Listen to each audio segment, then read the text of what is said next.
Hi, I'm Deanna Joe, and welcome to my channel, Responsible Faith. Today, I have a very special guest, a good friend of mine, Pam DeArmond, and she has joined me. And did I say that right? Okay. We joked before we started recording because I said, how embarrassing would it be to introduce a good friend and then pronounce their last name wrong? Because how often do you call your friends by their entire name? But anyway, today we're going to talk about how the Christian community can better support those dealing with chronic illnesses. And I chose Pam because Pam, like myself, deals with chronic illness. And we will probably laugh a lot during this because I don't know. Coping, I guess. You develop a sense of humor sometimes as a good coping mechanism. So, anyway, welcome Pam. Thank you, Deanna Joe. I am so excited to be here with you. And I couldn't help smirking when you said DeArmond because we were talking about it earlier, not because you said it wrong. But yes, we absolutely have the dark, twisted humor about all of this. And I think that it's definitely a coping skill, truly. And better that than something else, right? That's what I tell myself anyway. Same, yeah. Better to be warped and twisted than to just take to the bed sobbing every time things are difficult. But Right. um, not that there are never tears shed, but Oh, you can no, laugh, you do. exactly. So let's just talk a little bit right off the bat about just day to day life with chronic illness. And there was something that you actually were the one who pointed me toward. And when I read it, I was like, oh my word, that's it. But it was spoon theory. Can you just Mhm. explain that for a second? Sure. So basically, spoon theory is it was created by this woman who was trying to explain to her friends what it's like to live with chronic illness in sort of a tangible way that really anyone could understand. And I guess they happened to be, at a diner or something. And so she kind of went to the table and or to the other tables and grabbed all the spoons. And she kind of had a bouquet of spoons, if you will. And she handed them to her friend and said, okay, the spoons represent your energy level throughout the day. So each activity, each commitment that you have to pay for with a spoon. And so for the video gamers out there, I like my kids, I guess it would be kind of like your life force thing on your video game. But so she went through and said, a shower might take 2 spoons. So maybe let's say, just for argument's sake, that you start off the day with 10 spoons. Okay. So a shower requires 2 spoons. Then if you have to get dressed in a specific way to go to work, you have to drive to work, that might be 3 spoons. Now all of a sudden, before you even get to work, you've already used half of your energy for the day and leaving you half left over. And just for argument's sake, obviously this isn't like exact science here, but it's just to illustrate the point. So then each thing throughout the day, let's say maybe the day ran long and you missed lunch, then there goes a couple more of your spoons, or just something, or if somebody something unexpected happened, you have to take a child to an emergency doctor visit or something. I mean, that something like that could wipe out every spoon that you have. Yeah. And, for a healthy person, they might be able to kind of recharge their batteries, maybe get a few extra spoons. But for someone with chronic illness, we can't. And it's not always guaranteed that we're going to even start the day with the same number of spoons that we had yesterday. Right. Like last night, I was thinking about this actually when I went to bed, because when you have chronic illness and you're tired a lot, it doesn't mean that you can just go to bed and sleep. No, you might have, your illness might be worse at night. You might have panic attacks at night. You might have, um, nightmares, or you might take medication that makes sleeping hard, or you might be in your 40s and perimenopausal and your hormones keep you up at night with hot flashes. Yeah. So then you wake up and instead of 10 spoons, oh, never mind. Today we have 5. But you have 68,000 things on your to-do list and not enough energy. And so then what happens is we have to prioritize what we can do with the spoons that we have for the day. And then we have to decide, is this activity important enough that I borrow from tomorrow's spoons to manage today? But then, that catches up with you quickly. And, it's just the spoon theory is just a way for healthy people to hopefully understand a little bit of what a chronically ill person goes through as we move through our day, trying to decide with each thing. It's not just, oh, let me move through my day and do these simple tasks. It's, if I do this now, am I going to be able to take, my kids to soccer practice later? Or am I going to be able to, if I take a shower, can I do the work I need to do? Or, well, I feel pretty good, but my room needs clean. But you know what? If I make the bed and tidy up, then I'm not going to be able to do these other things. So it's constant back and forth deciding, which is a mental game, which also, it's not just the physical things that take our spoons, but it's the mental stress also. Yeah, and so you mentioned shower, and I had read somewhere where someone had commented and said, "Wow, because a shower invigorates me. It's not an energy expenditure." And so I thought, okay, so healthy people do not tire doing the same things that other people do when you are really fatigued and low on energy. And my favorite thing is always, if you do tell someone that you're fatigued, they will go, "Yeah, I'm tired too." Right. Exactly. And then they'll leave and go do a whole bunch of stuff. And it's like, exactly. I don't think it's the same thing. Yeah. For me, it's definitely not. Fatigue for me means it's deep in my body. It's not just, oh, I'm tired. I really wish I could lay down and take a nap. No, it's a painful tired. It hurts. And I get this buzzing feeling right here in the front of my head when it starts. It's really, really weird. And whenever I tell somebody that, they're like, what? But it's then the brain fog comes rolling in and I can't think. And I just can't do things. It's not like, oh, I'm tired, but I'm going to run to the store and do the shopping anyway. No, it's debilitating. Yeah. It's the kind of tired where you don't want to move your arms or your legs. You don't have the energy to talk. If someone's talking to you and you have to respond, you just can't. Probably the best way to describe it to a healthy person would be to say the worst day of a flu that you've ever had. Yeah. Or if you've ever had mono, a fatigue episode would feel like that to a healthy person, probably. Yeah. And for the record, Pam and I each have different illnesses, but one illness we share in common that comes with a healthy dose of fatigue is fibromyalgia. It comes with a healthy dose of pain and a healthy dose of fatigue. And that's another thing, pain. Pain will run your spoons down and you won't even have to move a muscle. Just dealing with pain if you have chronic pain that day. Yeah. I mean, you can wake up and your pain level can be an 8 and it's like, well, might as well not even get up today, Yeah. Yeah, exactly. Okay. So, there are complications when you live a limited life of being sick, having very limited energy that you have to spend very carefully. And then, each illness brings its own set of limitations and stuff that go along with it. And so you and I had kind of just brainstormed about this video before, and I wrote down a list of things that are impacted by chronic illness. Friendships. Absolutely. Yeah.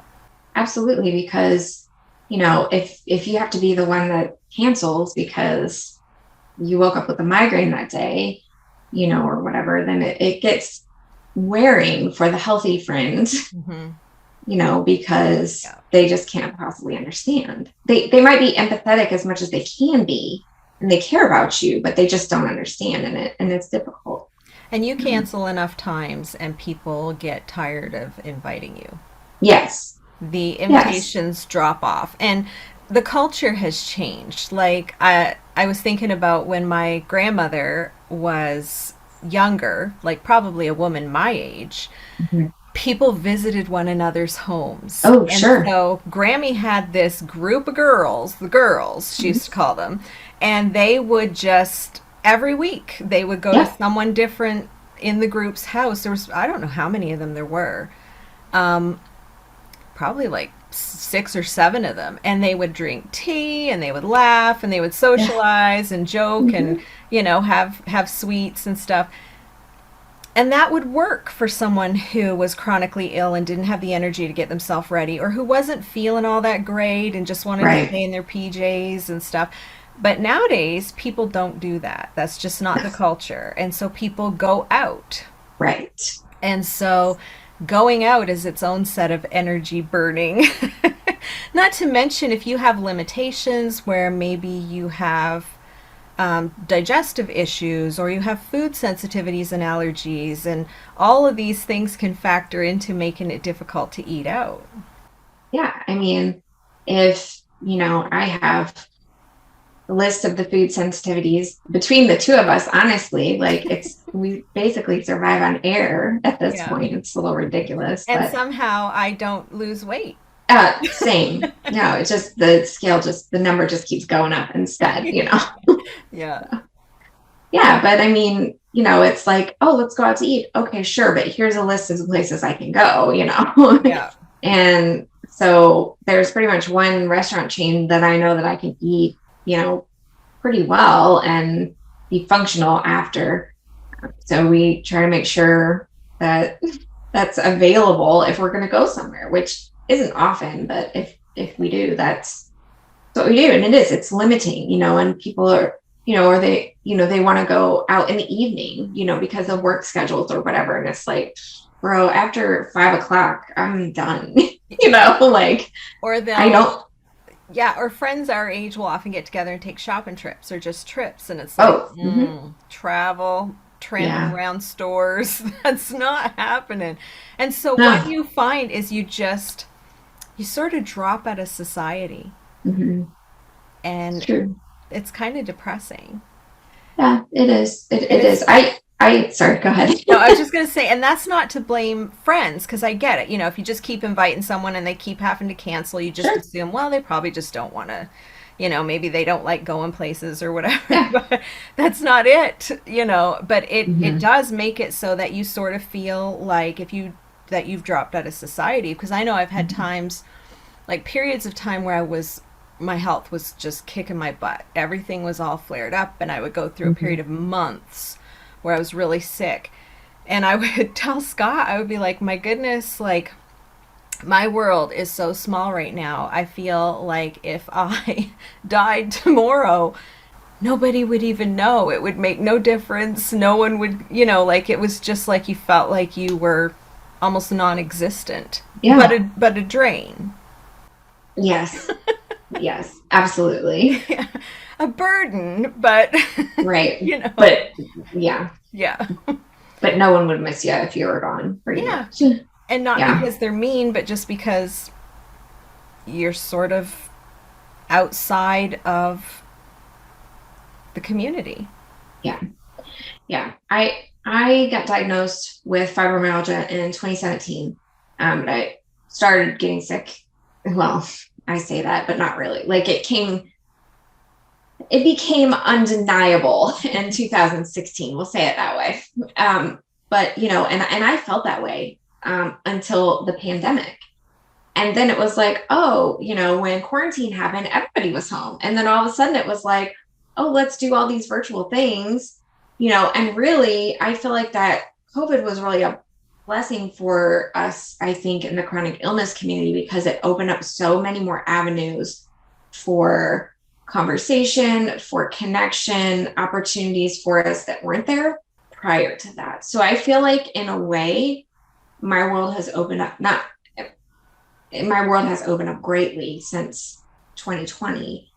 but definitely felt the same thing that you were saying prior to the start of the pandemic. You just really felt, you know, invisible, really. Mm-hmm. Yeah, same.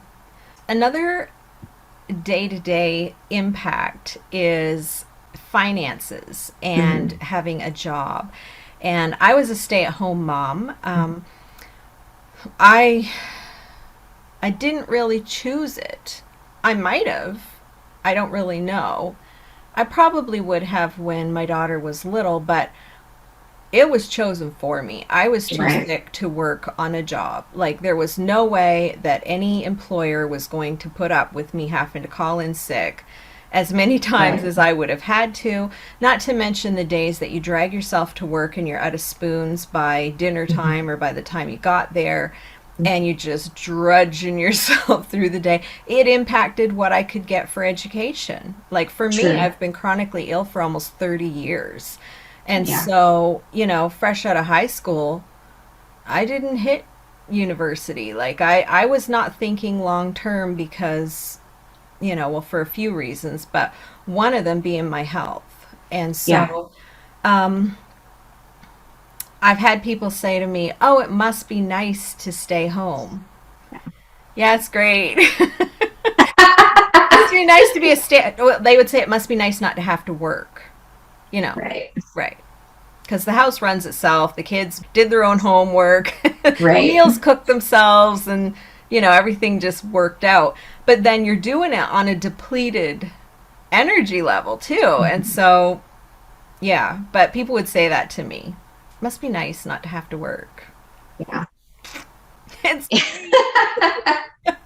I'm over here laying in front of the television eating bonbons with my hair in curlers, just Of enjoying course. my life, watching my With your feet stories. up and just, yeah, exactly. Watching your stories. Exactly. Yeah. So it was a little different for me since I didn't, throughout my 20s and 30s, I was showing signs of chronic illness, but I was able to manage it with diet, exercise, very carefully scripted life sort of, but I managed, Mm-hmm. right? Like I managed. And, but then when I became a parent, I was a stay-at-home mom. I did that by choice. So I did Yep. choose that, but I'm a homeschooling parent. So, Yeah. that was my full-time job.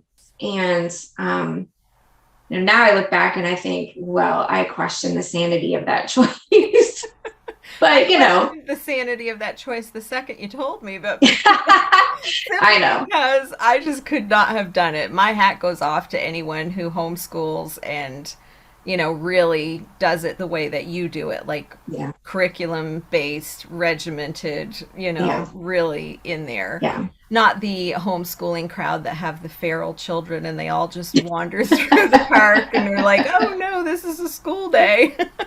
But for you, it was a lot of work. Yeah. Yeah. And, I can't say that we haven't had our moments of feral children. I mean, because, I'm sure. I'd be lying if I didn't say that. But yeah, I mean, it's a lot of pressure. I put a lot of pressure on myself, which didn't help my health at all. I know you're shocked by me putting pressure on myself. You're always so gentle with yourself. I know, so kind and loving. I'm my best support inside my own head, right? Yeah, that's what I've observed. Right. Totally. Totally. But yeah, so I totally forgot what I was going to say. Okay, here's a brain fog moment for us. Like, this is chronic illness personified. This is an object lesson. It is. It is. Like, yeah, and then trying to teach your kid while you get these brain fog moments. It's a good time. Oh, I know. We were talking about being a stay-at-home mom and all the things. And, then when I got sick, and it's so hard. Well, when I got undeniably sick, we'll say, it was really hard to accept. It was really hard to come to terms with, well, I can't do the things that I need to do. And then, I mean, life has not been easy financially for people anywhere right now, I don't think, Nope. unless you're obscenely rich. But for normal people, I mean, we're all feeling the strain. And it's like, at the height of my illness, when I was pretty much in bed and not functional, in 2016 and 2017, it was like, I felt really bad about the fact that I couldn't work. I couldn't contribute to the household finances because I always had in some way. There was always something Mhm. that I would do. Um, I've sold things on eBay and I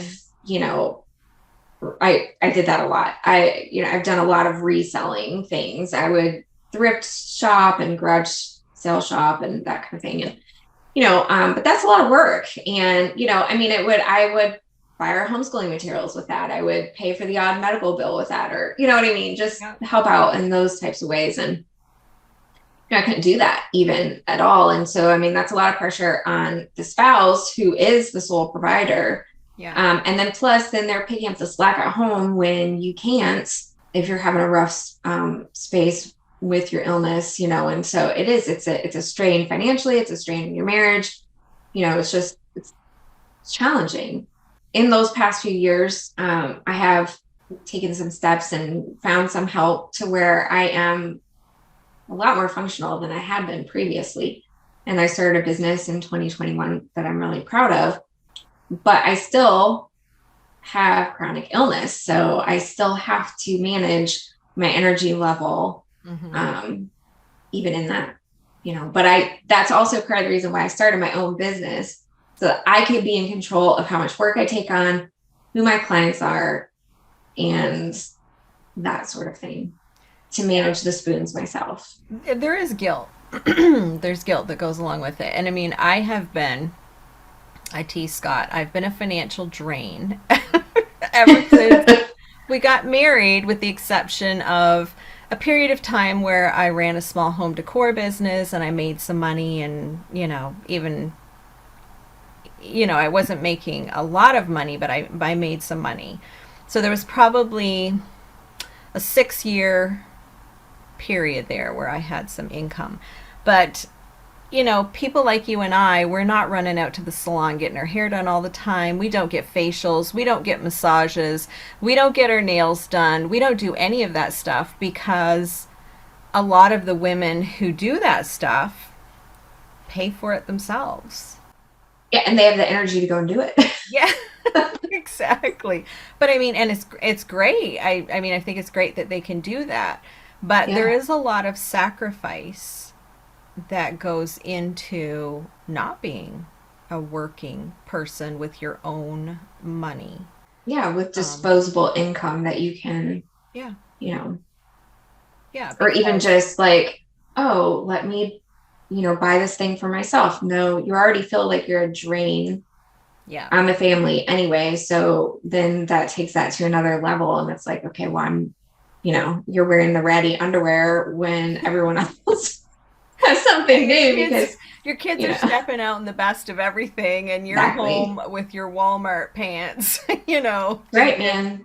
and here's the crazy thing. We both have husbands who are amazing.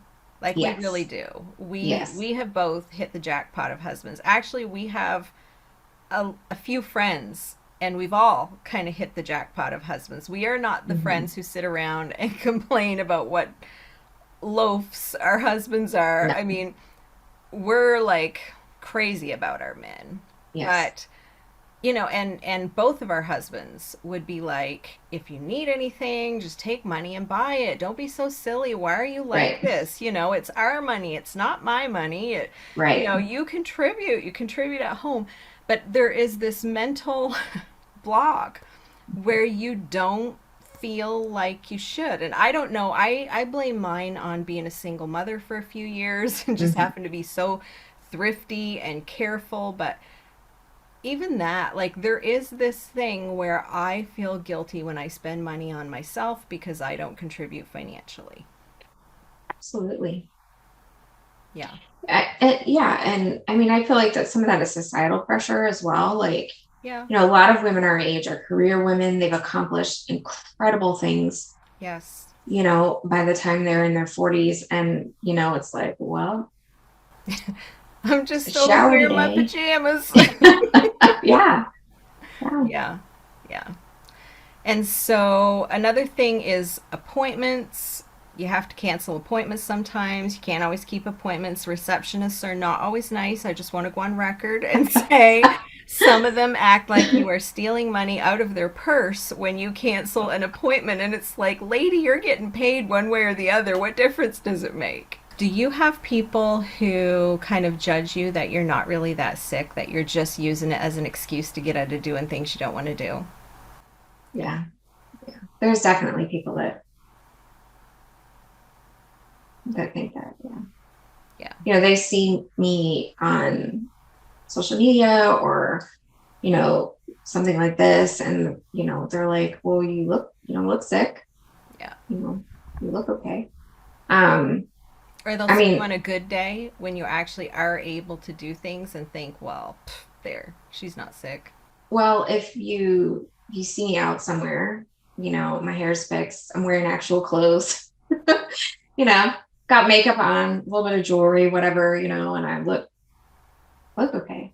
Prior to the pandemic, when we were attending church in person, that was a big one where people would see me at church and think, oh, and then if I wasn't at church, if I didn't come to every service, then it was like, well, why isn't she here? Yeah. And thinking back about, I want to say about 15 years ago, we were attending a church and there was a woman there that had fibromyalgia plus some other things. And, when she came to church, she was stunning. Okay. I mean, she was one of these older ladies that just her style was impeccable. And you know what I mean? Mm-hmm. Women like this, Yeah. right? And I mean, she was stunning, but she was chronically ill.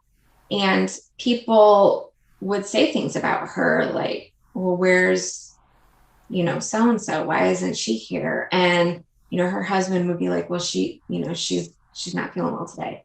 And just the judgment that I witnessed to her.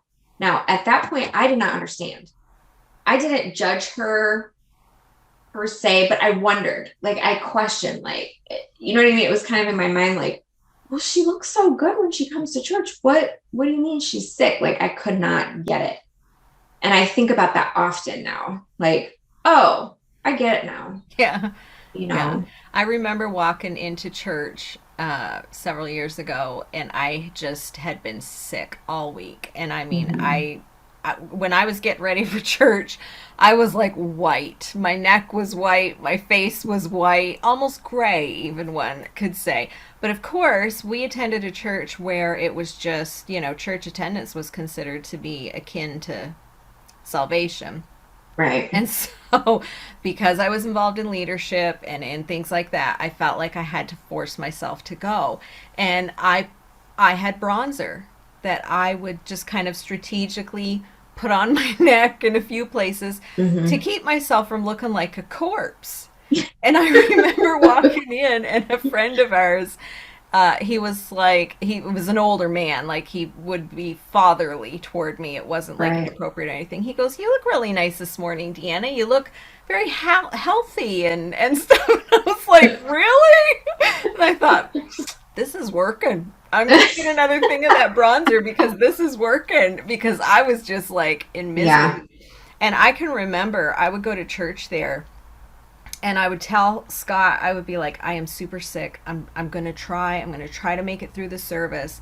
And I would be sitting there, especially in the summertime when it was warm, and I would be sweating, and I would have really severe pains in my stomach. And I can't tell you how many Sunday mornings I sat holding his hand, like white knuckled. In the death grip, right? Yeah, Yeah. and he had this thing he would do, just to brag on my sweetie for a second. He had this thing he would do where, like, if I ended up having to leave, I would literally wait until I could not stay anymore, and then we would have Yeah. to get up in the middle of service and leave, and it was embarrassing. But it was like I needed to get home fast. Yeah. And he would pull his keys out So he would be holding my hand while I, crushed the life out Mhm. of his knuckles on this hand, on his knee, and he would like reach back and pull his keys out and lay them on his other knee just so I could see them. So he was sending me the message, you just give my hand a squeeze Yeah. and we are out that door and I will have you home as quick as can be. But Yeah. like the support of a good partner is so Yes. massive when you are dealing with chronic health issues. I don't know. Well, actually, I do know because this is my second marriage. But Mhm. I don't know how people do it long term with a partner who is not supportive, maybe not really believing that they're sick, maybe accusing Right. them of just putting it on. Um, and I have experienced that. Same. Yeah. So, I mean, I haven't experienced it with a spouse, but just seeing other people in the situation, but I feel the same way as you. Like, I don't know how other people do it. I really don't. Because just thinking about all the things that my husband does for me constantly, and just the little ways that he really just takes care of things so that I don't have to worry about it, or, Yeah, you know, um, and without complaints, same. just without complaint. Um, and he will encourage me. He encourages me to do what I can do. Yeah. But then if he feels like I'm pushing myself too hard, he will, with a very, quiet words, very few quiet words. Are you taking on too much? Uh, are you doing okay? Don't push yourself so hard. He's supportive, but he also doesn't want me to murder myself at the same time Because he either. he understands, he believes you, he knows you're sick, he's seen it, he knows that overdoing on a good day leads to you being in bed for 2 days to pay for that Yeah. day. Yeah. Yeah. And then, I can tell you how many times where I will wake up, and vertigo is something that I struggle with a lot. And I will wake up and I will have vertigo. And, I was supposed to take our kids to some doctor appointment or something that day. And he will just go back to bed. I will take them, and and Yeah. so he manages that for me. Oh, Um, I hate being dizzy. I hate vertigo. I deal with it too. Some. yeah, it's one of the worst symptoms, I think, Yeah. because you just can't, I mean, to an extent, you can push through pain. You can, Mhm. you know, honestly, if I wake up and it's just pain, it's like, oh, this is not a bad day.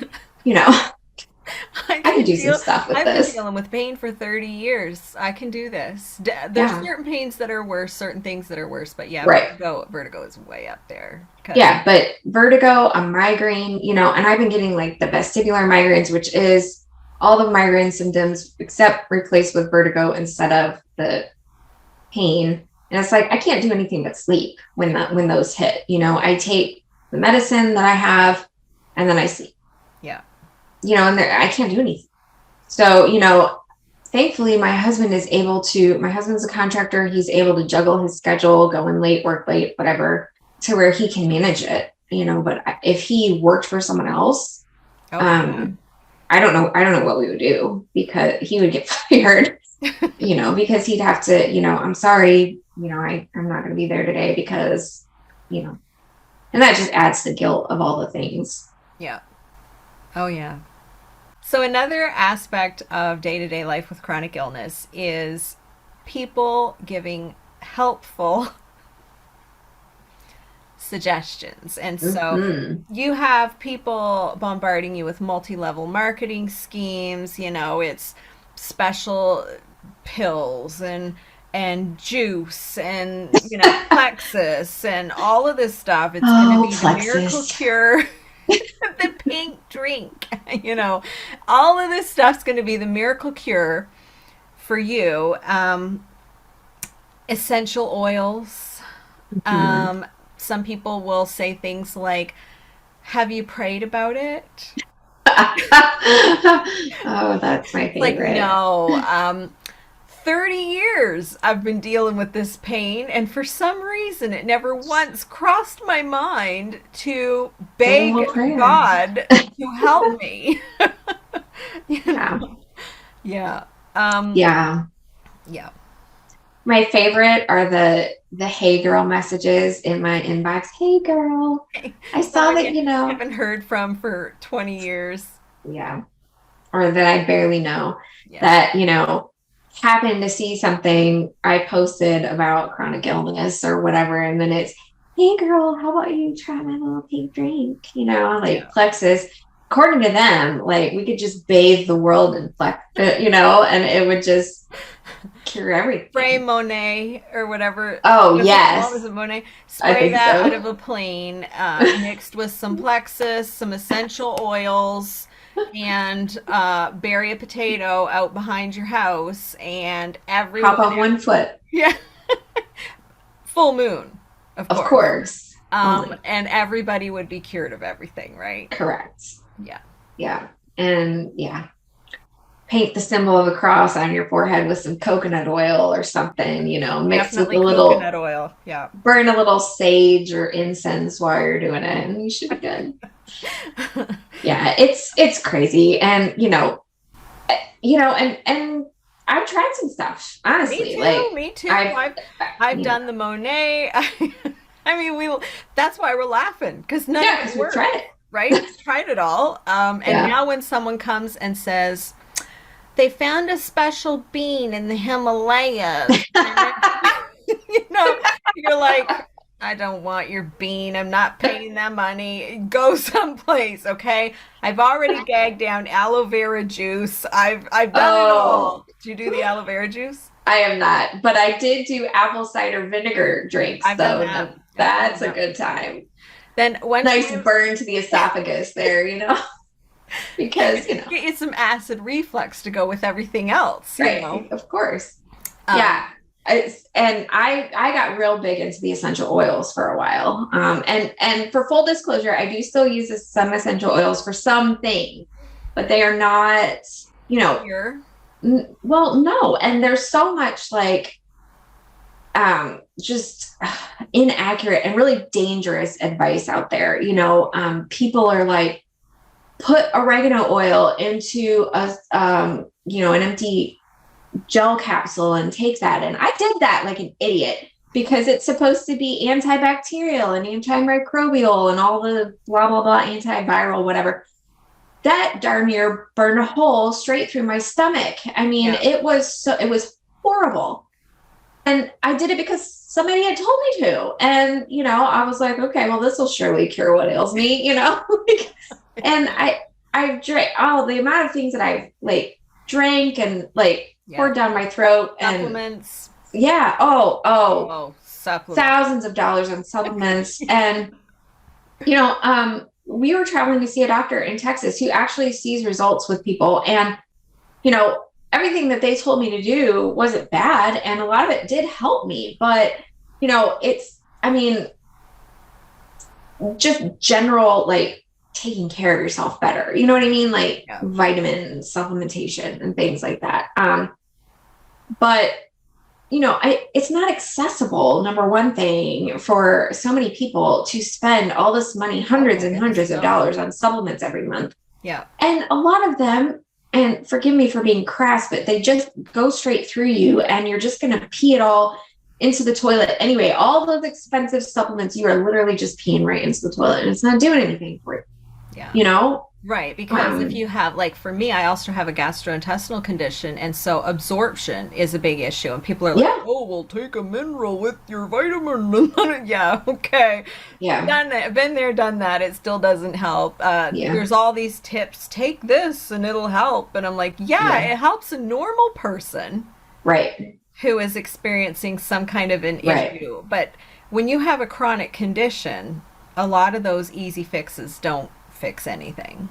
Well, and in my case, in addition to fibromyalgia, I have stage 4 endometriosis. And, 2 years ago, well, it'll be 3 years ago this summer, I had a major surgery to help with that. And here I was 40 years old, hadn't been diagnosed, had all the symptoms, but went through 6 gynecologists before I finally got an accurate diagnosis.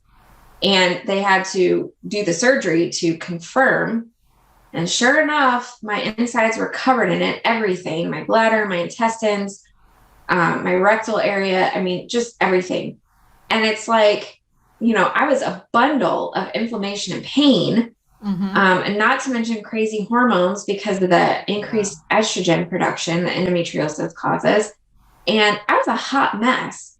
So I literally could have swallowed every bottle of supplements from here till Timbuktu, and it would not have fixed my problem because my insides were literally cemented together by endometriosis. Like, there's no supplement that can cure intestinal issues that you're having because your endometriosis has your intestines welded together. There's just not a supplement in the world that can fix that, Yes, and that surgery darn near killed you. Yes, it did. You traumatized me with that one. That's a FaceTime call I'm not soon going to forget. You laying there completely gray, your lips were gray, everything was gray. You're laying in the hospital bed with all these little tubes hooked up to you, and you're like, hi. I'm just like, I thought this was just a simple procedure. It was terrible. I mean, you laugh, but like that ended up being extremely serious. Oh, I'm laughing because I traumatized myself. I mean, it was scary. It was very scary. Yeah. Yeah, I can remember getting off of that call with you and just sitting there in shock. So I was like, "Are you okay?" And I'm like, I'm better than Pam." Like,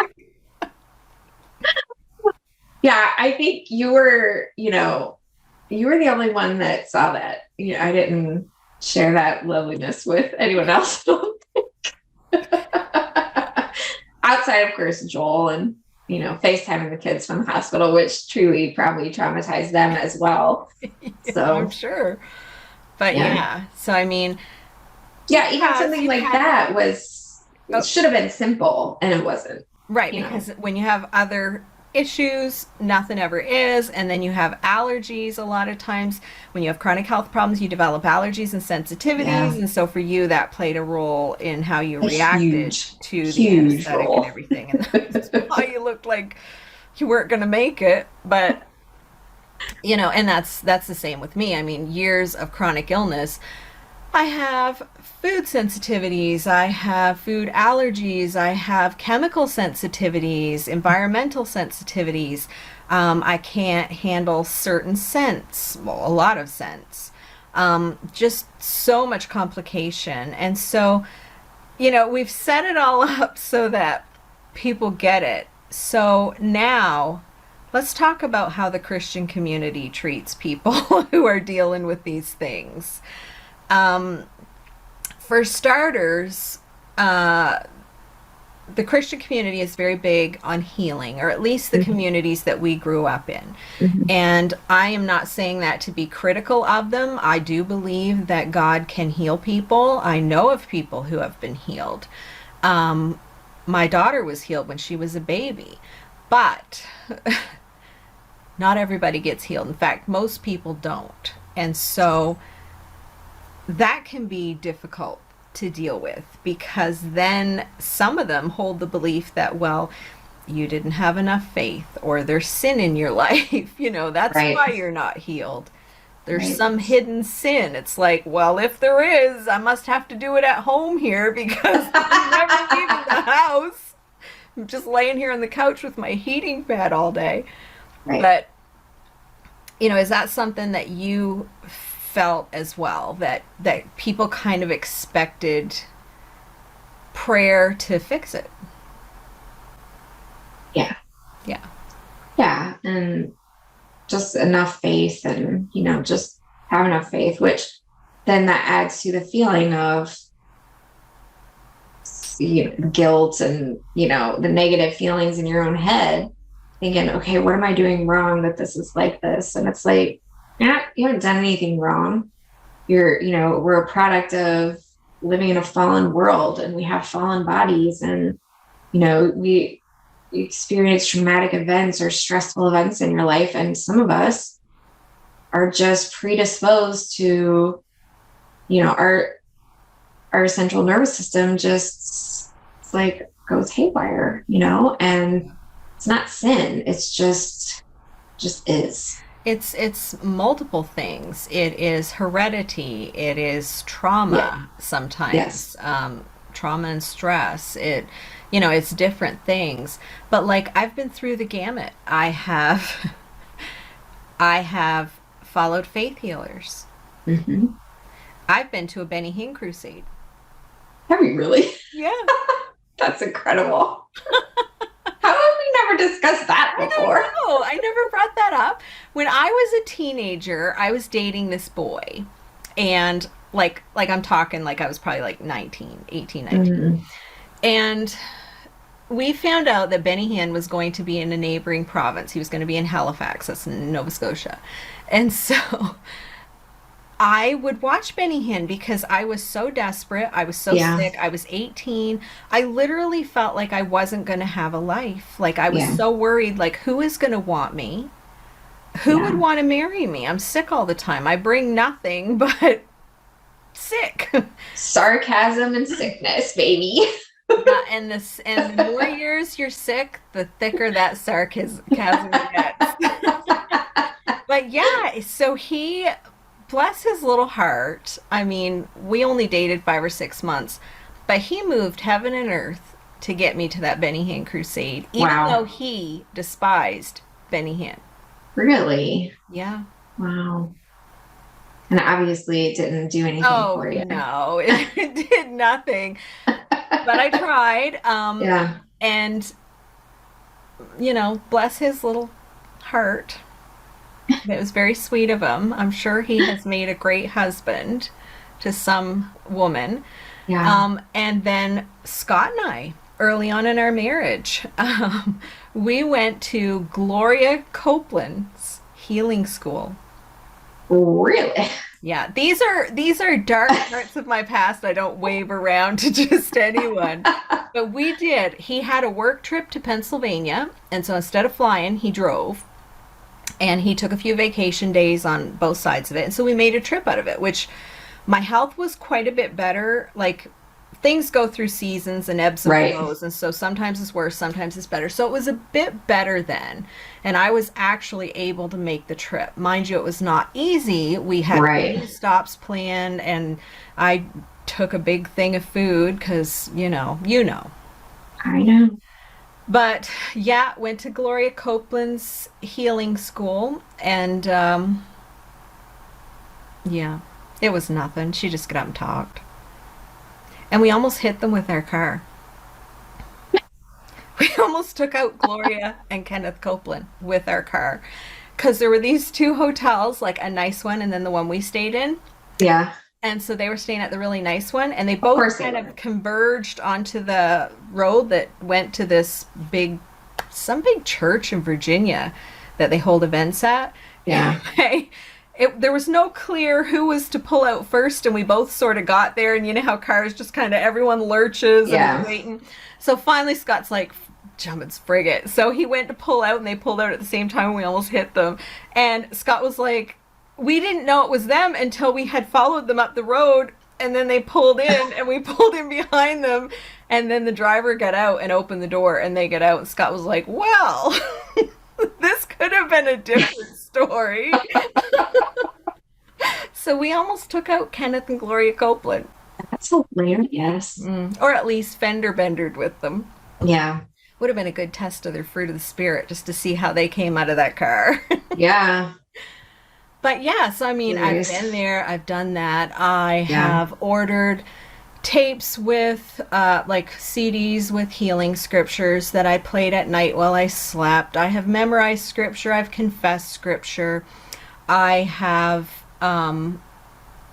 tried to see if there was any sin in my life. Nothing I could really think of, but I repented anyway. Yeah. Um, I thought, is there anyone I have unforgiveness in my heart with? Because, I've been through a divorce, and I've Yeah. been through spiritual abuse and been driven out of a church before. listed everyone I could think of that he was remotely associated and repented just in case. Yeah. Still holding on to any unforgiveness. They're like, we've been through the gamut. Yeah. And Yeah. Wow. And so you've done a lot more as far as like the faith healing stuff than I have for sure. Um, yeah, I guess, the extent of it for me was mostly just like having people at church pray for me. You know what I I mean? had a And lot of then, that too. And we were part of a yeah. house church and they would pray for me regularly. And it's to the point now where I have not been healed so many times that I will not let anybody pray for me unless they really feel that God has spoken to them and that they know Hmm. for sure that they should pray for me, because I have like this much faith left for my healing, and I'm Yeah. not going to spend it on anything else, because in my heart of hearts I still believe that God heals. I still believe he can. Maybe Hmm. he will heal me. I don't know. Yeah. Yeah. Whether he does or he doesn't, it doesn't change my loyalty to him or how I feel about him. Right. Even though there have been times in my life where I felt very angry at him because of this whole situation.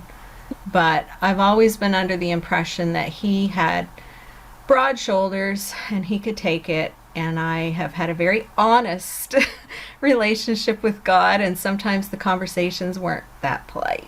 Yeah. Yeah. I've felt that, you go through the grief cycle, you go through the anger part of it, and it's like, and then it's the bargaining part. Like, okay, God, if just make it better, and then I'll do all these things, like make all these promises and, you know, same thing, examine, see, who do I need to forgive? Who do I need to apologize to? What have I, I've you know, apologized to people too. what have I done? And I think the step that I've taken that you haven't has been therapy, Mm-hmm. which has, I feel, Yeah. really helped my mindset on these things a lot. Um, with a Christian counselor, with the caveat of saying that she is legitimately a licensed counselor. She's Yes. not Yeah. just a biblical counselor who took a certificate course on the internet. No, she actually has a master's degree in counseling and whatever. So, she just happens to be a Christian. So, and she's been able to help me really work through a lot of these toxic thought patterns and, Mm-hmm. and come to acceptance of my situation. And I do feel like that is a big part of why I'm as functional as I am, because she's helped me see toxic thought patterns that I have. And, actually, as a matter of fact, I talked to her for an hour before I got in here with you. And we were talking about my need to fix things and, Yeah. my need to, I want everyone to be happy, the codependency tendencies that I have. And I don't want people mad at me. And, she's like, it's no wonder you're sick. She's like, you're worried about making everybody else happy Yeah. and you're not taking care of yourself. Stop it. Mm-hmm. I mean, that's not what she said, but basically that's what she Yeah. said, you know, but I was open to therapy. I've never been opposed to it, but for me, I was so sick and didn't yeah, have you weren't the able extra to. money for so long, I couldn't keep the appointments. Yeah. And so by the time it's now reached the point where you can do therapy sessions on Zoom and stuff, I Right. feel like when it comes to that, I have come to terms. I've cycled through all the Right. cycles, and I'm not perfect, but I have a fairly decent handle on things that Yeah. way. Now, that being said, I do have some trauma situations that I think I probably do need to talk to someone about Yeah.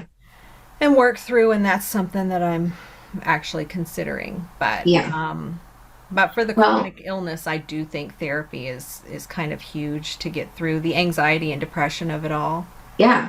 Yeah. Yeah. And I didn't mean when I was saying that to imply that like I took the better road than you. That's not what I No, meant no, at I all. It didn't was take just it that way, different, but I also didn't want anybody watching to think that maybe I Yes. wasn't that big on therapy, because Yes. I do Yes. think it's a good idea. Yeah. Yeah. I'm glad you said that. I don't want anybody to think that either. We know each other well enough that we, Yes. we Yeah. know what we're saying, but, um, other people might think, wow, that was mean, Pam. That's not what I meant at all. No, Pam's not mean to me. She's just mean to herself. That's right. Which is why I need therapy because mean Pam lives in my head. High expectations mean Pam has. Nope. A It's poor true. Pam that's just trying to live her life. But that's okay. I have a mean Deanna back here that I have to put in her place every once in a while and be like, Yeah. girl, what? Leave me alone. Well, and honestly, all the other women that I know that are chronically ill have some type of autoimmune something, you know, they're women like us. They're driven. They are, sensitive women who, we're hard on ourselves. High achieving. We want to do things. We want to make an impact on the world. We want to help other people. It seems to be all the same type of women that I'm, like, so take that as you will. I'm sure that haters will have things to say about that, but the patriarchal fans that, well, you should be, in your place and humble and submissive, and maybe you wouldn't be chronically ill or whatever, but Yeah, right. yeah, Please. How many of those guys' wives are dealing with chronic illness just from living with them? be married to them, right? Exactly. So, another issue in the Christian community I find is church attendance. Now, I know that's not a problem for everybody. There are different chronic illnesses, but for me, with food sensitivities, stomach issues, gastrointestinal problems, back when I was attending church, before I more or less kind of did my faith on my own and in home groups and stuff like that. But when I attended traditional church, church attendance was a big problem, and a lot of them like expect you will be there every time the doors are open, and the doors will be open 3 or 4 times a week at least, and if you don't make it, you need to let somebody know. And I don't know, like there's just this part of me that when you're in pain and you're suffering, you feel like it's none of anybody else's business. You don't want to get into the details. You don't want to have to make a case for the fact that you're sick enough to stay home. Right. I never minded just telling Scott to be like, if anyone asks, just tell them I wasn't feeling well. But it wasn't always accepted. It wasn't always that simple. People doubted. Right. Or they would, my favorite would be when, they would um, ask me to take on some type of leadership role or something. And, we say no. Yeah. Well, what if this or what if that? And like try to finagle it around to where, it's doable. And it's like, okay, on one hand, you might say, well, they're just trying to include you. Mm. But on the other hand, it's like, no, they're being, they're not getting it. They're being obtuse deliberately, and just, not respecting the boundaries that you put up. And I find that churches especially are really bad to respect somebody's boundaries. Like, I'm sorry, I cannot commit to that. I cannot, and even prior to the 2016 debacle of my health, whatever you want to call it, the crash of 2016, we have a son with diagnoses, and he is our priority, and we could not commit to things at church. Yeah. And I know this is outside the bounds of what we're discussing as far as chronic illness, but it goes the same for neurodiversity as well. Yeah. When you say, I'm sorry, I can't commit to something because, we have so much on our plate with therapies, with, doctor appointments, with all the things, and they just don't understand, or like, well, just bring him, just pray about it, just whatever, and honestly, we heard that more in regards to him, because by that time I was just so fed up with church stuff because of what we experienced with him, that I didn't even bother with it with myself. I just didn't give anybody an explanation with myself, but it would have been the exact same thing, Oh, it you is. know? Yeah, it is. And And I would find, like, for me, I would always default to say I can't commit. But because of my health, I don't know from day to day how I'm going to feel. I don't know what level of participation, and I never wanted to participate in anything that I couldn't do properly. exactly. And so I would say, well, I can be a helper, get someone else to look after it and do it, but I'll help Right. all that I can. Right. But then even with that, you would find yourself pigeonholed into aspects of it where there were expectations and a timeline and stuff. And so yeah, I mean, I get it. It's difficult for people to understand, but when someone tells you they can't commit to something, just You need believe to them. Like, they respect it. can't. Hmm. Yeah. I like in one church that we attended, Joel and I were youth leaders there. And, it was the pastor's kids and the youth pastor, or not the youth pastor, they didn't have a youth pastor. That's why we were doing it.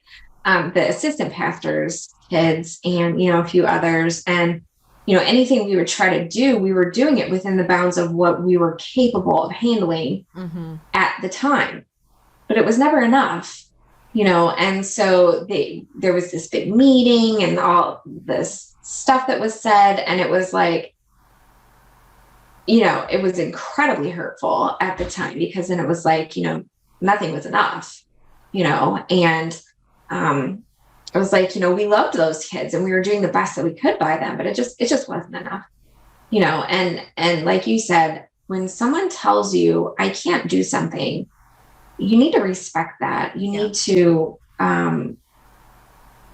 respect that there are things that go on in people's lives that they just don't share with the world at large. And it's no one's business, A hundred you percent. know? I agree 100%, right? People won't respect that you have chronic health issues without you going into great detail, all the conditions you have, how they impact you. And you're thinking, I don't know you. It's none of your business what I have Right, going on here. I'm an adult, I'm an intelligent person. When I tell you I have chronic health issues and I can't participate, you just take that at face value and trust that I'm right, telling you the truth. right. But people don't. They want you to bare your soul to them and air all your laundry and whatever, And so then they can look at you and judge you. And then it's like, oh, then comes well, maybe it's sin in your life, or maybe you need to forgive so and so, Right. or whatever. And that's why they want details, right? Because they're going to Mhm. assess. And when you deal with chronic illness, it's a sore spot, it's a private spot, it's a wound that you nurture, and you do not want to expose that wound to just any random person out there to critique and to, yeah. Yeah. Some people are open with everything, they'll talk about it, but I tend to be more of a private person, which I know sounds insane. I have a YouTube channel, but there are things I don't talk about on my YouTube channel. Even the stories I've told have been very carefully weighed out, and I haven't shared all the details. So, so Yeah, yeah. I don't, I definitely don't share everything either. I share probably more than you do, maybe, but still not Hmm. to most people. Yeah. You know, there's something about church attendance that makes it feel like you owe the church everything, Yes. and it's just not. And I feel like, and that's not to say every church, of course, because people are going to come at us by saying Yeah. My this, church is nothing like that. Good. but unless you've experienced something like what we've described, being a special needs parent or someone who's chronically ill and have a unusual circumstance in your life, you don't really know what your church is like A to hundred people who are percent. handling those things, you Right. know? And I mean, just participation expectations on women seem to be different than on men in churches because you have, you know, potlucks and, fundraisers and Mm-hmm. ladies groups and all this stuff. And Sunday school yeah, and blah, you're blah, blah. expected to participate because I know I have a story. Um, so one church I went to had a very robust ladies group. And when I say ladies group, I don't mean that they got together and prayed and read the Bible and stuff. It was basically like, or at least by the time I got there, it was pretty much a fundraising group. Mm-hmm. And they constantly had parties, which I mean was fine. I didn't mind that. They would do baby showers and bridal showers and Mm-hmm. anniversary parties for people in the church and connected with the church. And then they did potlucks.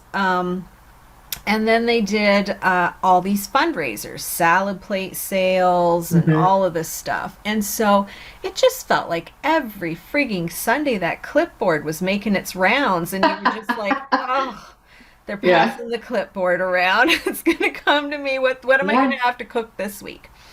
And so I would always sign up for extra because we were doing well financially. I felt like we could afford it. And I didn't want to be there in the kitchen on Saturdays doing the cooking. And so I would sign up for probably double my fair share Mm-hmm. because of that. Because, for one, I dealt with chronic health issues. For two, Scott and I were newly married and we had both been married before. We had kids. And so every second weekend, we were alone together, which is the only time we had to just spend time together.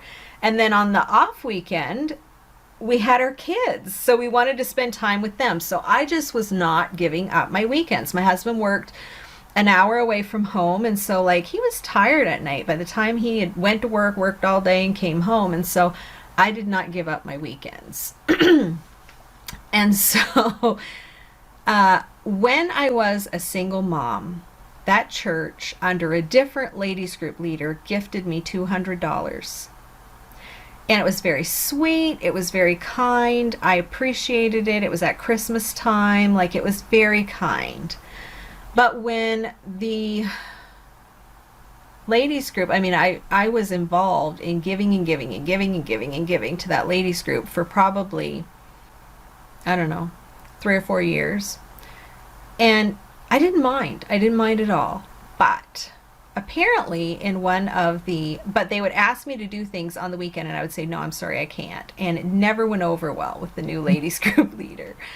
And apparently, one ladies group meeting, they were planning yet another fundraiser, and they were trying to get people to work the Saturday making these salad plates, which I had already signed up for a huge potato salad and a huge gingerbread.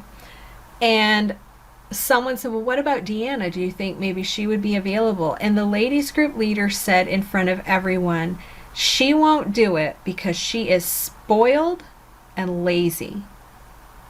Oh, wow. And it got back to me. And I just remember thinking, I mean, this is it, right? This is chronically ill people. This is spoiled leadership that is toxic and cannot handle the word no. It's a lack of boundaries. It's literally everything that's wrong with everything. And so Yeah. the person who kind of carried it back to a close friend of mine was a new convert at the time. And she was the one that heard it said. And she was just floored, right? Like, oh my goodness. Yeah. But she said it in front of everyone because she did not like the fact that she didn't have access to my spare time along with my monetary donations and all the cooking I did for everything. Wow. So there's your level of expectation, right? It was never enough. Right. And I mean, and how does that look to a non-believer or a new convert to Christianity, like you just said? Well, it looks like the church will eat you up and spit you out when you're no more use to them. Hmm. Yeah. So, one thing I wanted to touch on before I just got to the end of where, things the body of Christ can do to support chronically ill people was I wanted to talk about the importance of support systems Mm. for those of us who deal with chronic illness. I wrote down spouses, family members, friends, and some type of faith community. Do you want to just kind of touch on what you think there? Well, I think I didn't understand how important a support system was until I created one, basically.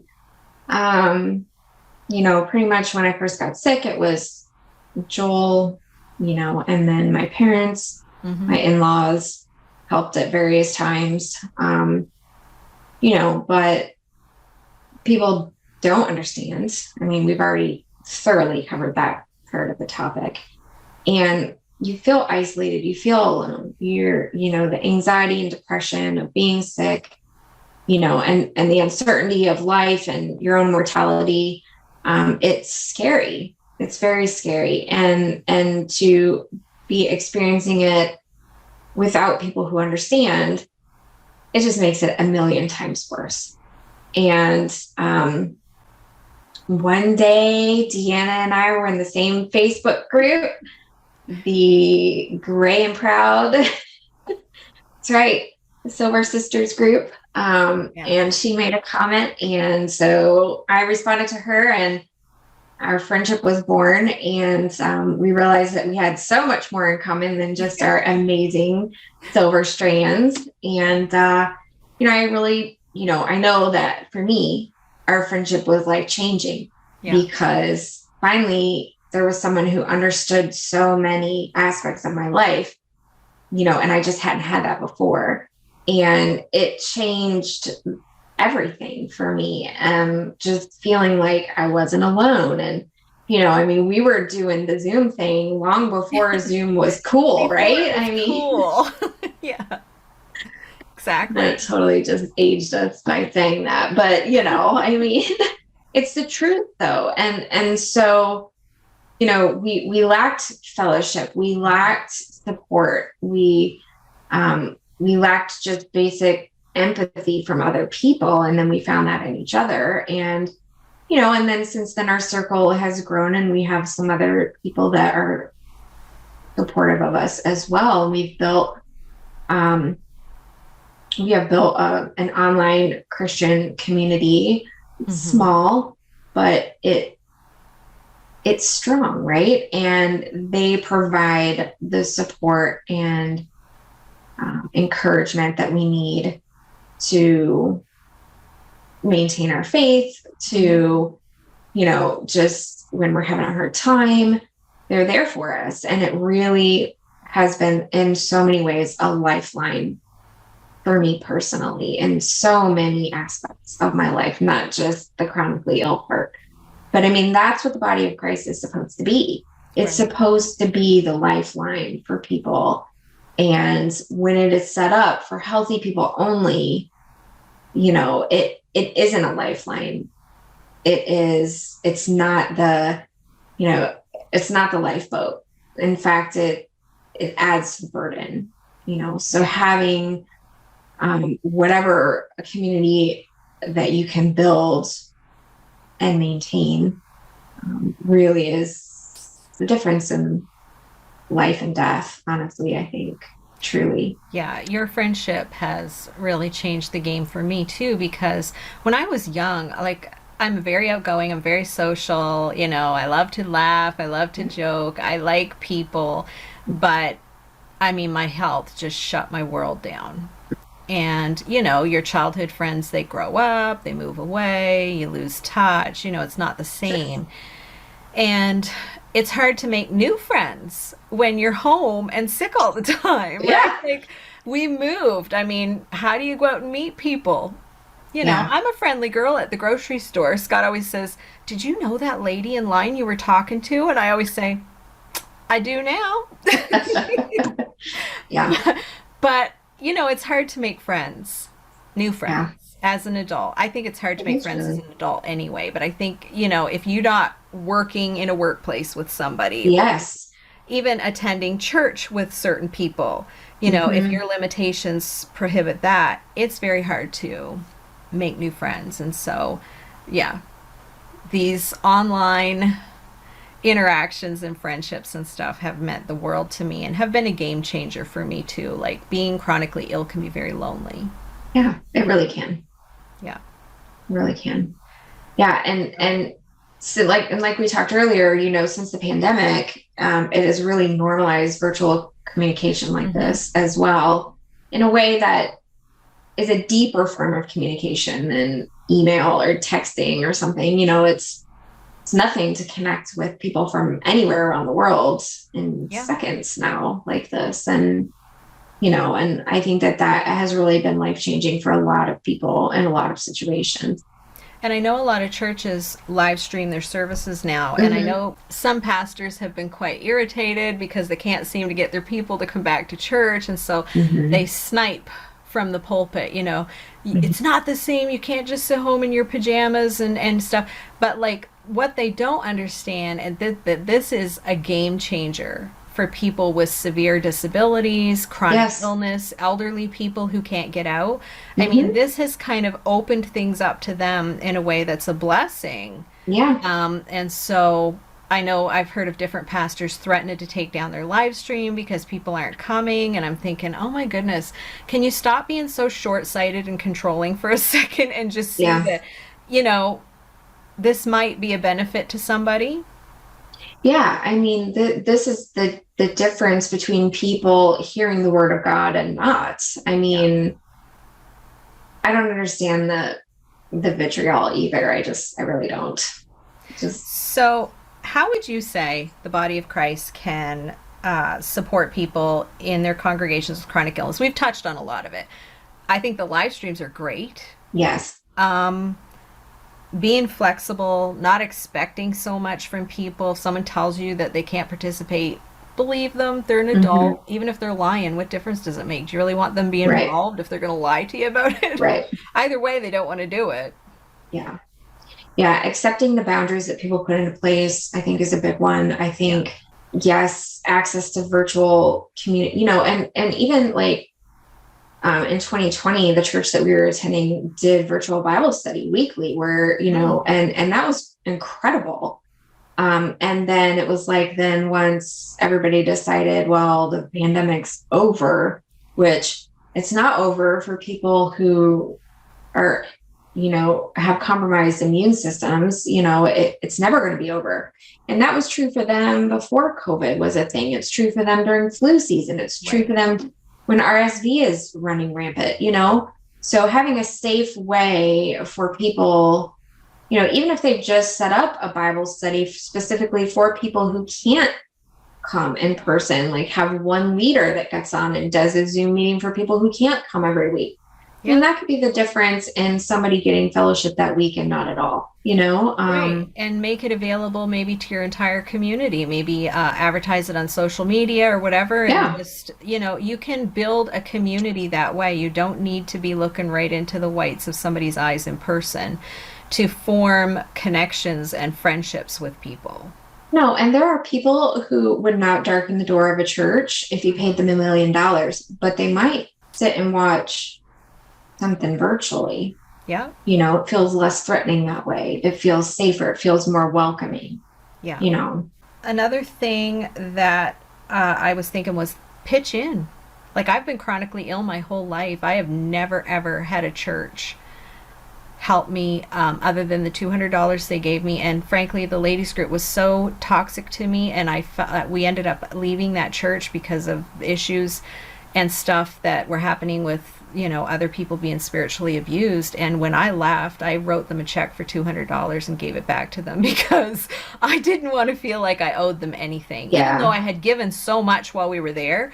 I just thought, no, I'm not going to have them be able to say, well, we helped her when she was, Right. it was just, that was how toxic the environment was. And so when we left, I went to the ladies. Well, I think she handled finances. I just gave her an envelope and she's like, what's this? She had a real funny look on her face. I feel like she kind of knew. I was like, oh, it's just a gift for the ladies group. She's like, oh, well, thank you. That's very sweet. And I'm like, you're welcome. And I just laughed because I didn't want Yeah. to feel like I owed them anything, Yeah. which is kind of terrible considering the original ladies group leader who did it had a pure heart and wanted to Yeah. bless, but it Hmm. just turned so toxic. And so pitch in, watch the Yeah. kids, maybe run errands, if you have time, bring them a meal. I've had surgery before. I have had all of these things. I've never had anybody do anything like that. So when we were attending church, the last church that we were attending in person, when Joel fell and broke his wrist, he had surgery. Now, our Sunday school small group did do that for us. I remember They that. brought us some meals Yeah. and stuff like that. So that was helpful. I can't remember if they did. I think they did that when I had my surgery I as think they well. did, yeah. Yeah. So they did do that. So that was incredible. I mean, Yeah. that was great. I was Um, impressed. but yeah,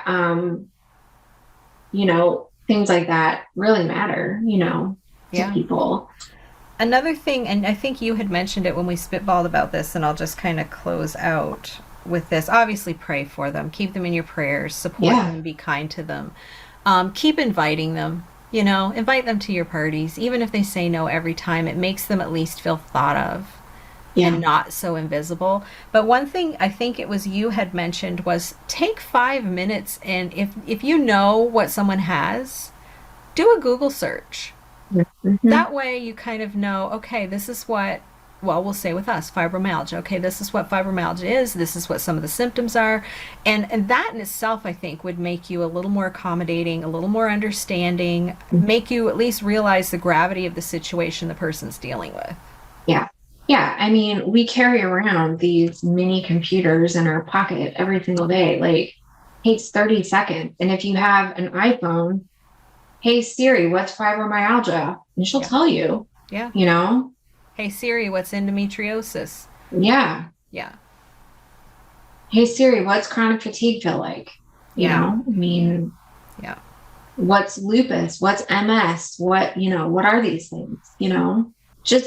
Just taking a minute to try, you're not going to understand, but No. just try to educate yourself about what someone else is going through. It can really make a big difference. Well, and I think it came up for us because you told me about your son's diagnosis, and I wasn't Hmm. really sure what that was. So I looked it up and I did a little bit Hmm. of homework, and you cried. And I was like, okay. But you had said, people don't do that. They They don't don't. show any interest whatsoever. And you were just like so surprised that I had read a Yeah. couple articles. Yeah. Yeah. Never forget it, man. It means something, that shows someone that you really do care.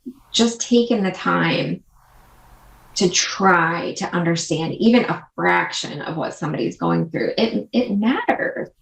Yeah, Really does. I agree. And of course, we already said pray for them. Yes. Yeah. Yeah. And tell somebody.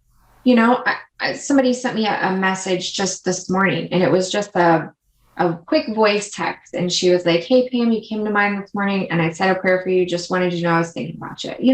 Mm-hmm. That matters to people, and that can be the difference in somebody's life in so many ways.